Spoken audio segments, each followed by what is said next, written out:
लो बच्चों, let's see the question. A rope under tension of 200 Newton and fixed at both ends oscillate in a second harmonic standing wave pattern.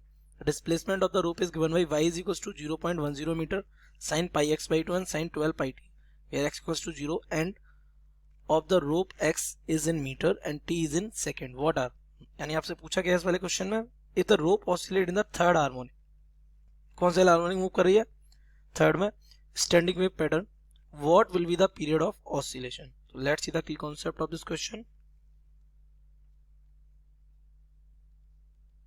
तो wave कहां बनी हुई है, the wave is in between fixed end of a rope. ये दिख कैसा रहा होगा, ये कुछ ऐसा होगा, देखिए ये यहाँ पर वेव है, ये वेव की क्या है, सॉरी ये रोप है, रोप की क्या होगी, ये लेंथ होगी. आपको पता है क्योंकि ये फिक्स्ड है यहाँ पे, तो ये इसका नोड होगा और ये भी इसका क्या होगा, नोड, जहाँ पर एम्पलीट्यूड कितना है, 0. तो अब वो कह रहा है थर्ड हार्मोनिक में, तो आपको पता है जो पहला हार्मोनिक होगा वो यहाँ से स्टार्ट होगा, this is the least harmonic. तो यहाँ से कंडीशन ये बनती है फॉर स्टैंडिंग वेव, जो लेंथ है, length should be equal to किसके होने चाहिए, ये लैम्डा बाई 2 के इक्वल है, तो ये लैम्डा बाई 2 का. अब क्योंकि यहाँ पे लास्ट में एंड पे क्या नोड ही बनने चाहिए, तो ये लैम्डा बाई 2 या फिर कितना होना चाहिए, 2 लैम्डा बाई 2, या फिर होना चाहिए कितना, 3 लैम्डा बाई 2. तो ये n lambda by 2, where n equal कितना हो सकता है, 1 2 3 डॉट डॉट डॉट. इससे हमारे क्या हार्मोनिक डिसाइड होते हैं. तो n decides what, the number of harmonic. According to our question हमें कौन से हार्मोनिक की बात कर रहा है, वो थर्ड हार्मोनिक. तो for third harmonic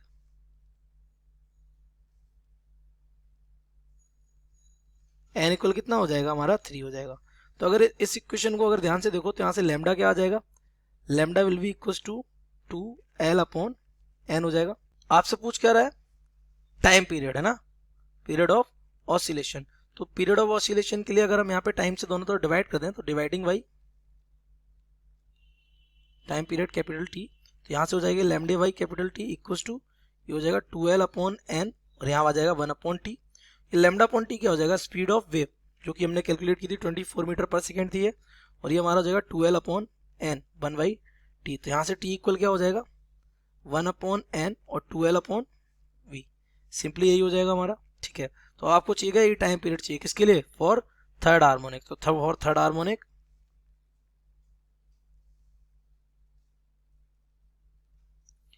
n equal कितना हो जाएगा, 3, एन 3 है हमारा, एल हमारा पता है आपको 4 मीटर है, लैम्डा के इक्वल आया था सेकेंड वाले हार्मोनिक से, और जो हमारा यहाँ पर बचा क्या है, एल हो गया वी, वेलोसिटी हमारी कितनी थी, 24 मीटर पर सेकेंड. तो ये सारी वैल्यूज अगर मैं पुट कर दूँ, टी इक्वल टू हो जाएगा आपका 1 upon n 2l upon v, that means 1 upon n कितना 3, 2 एल कितना 4 अपॉन वी कितना 24. तो यहाँ से ये कितना टाइम चला जाएगा, 6 टाइम्स, यहाँ से चला जाएगा कितना times, 3 times, that means T is equal to 3 3 9, 1 upon 9 of seconds, और T is equal to 0.11 second. तो ये हमारा आ गया टाइम पीरियड जब वो कौन सी वाले हार्मोनिक मूव कर रहा था, वेव चल रही है कौन सी, थर्ड हार्मोनिक में. I hope you have understood it well.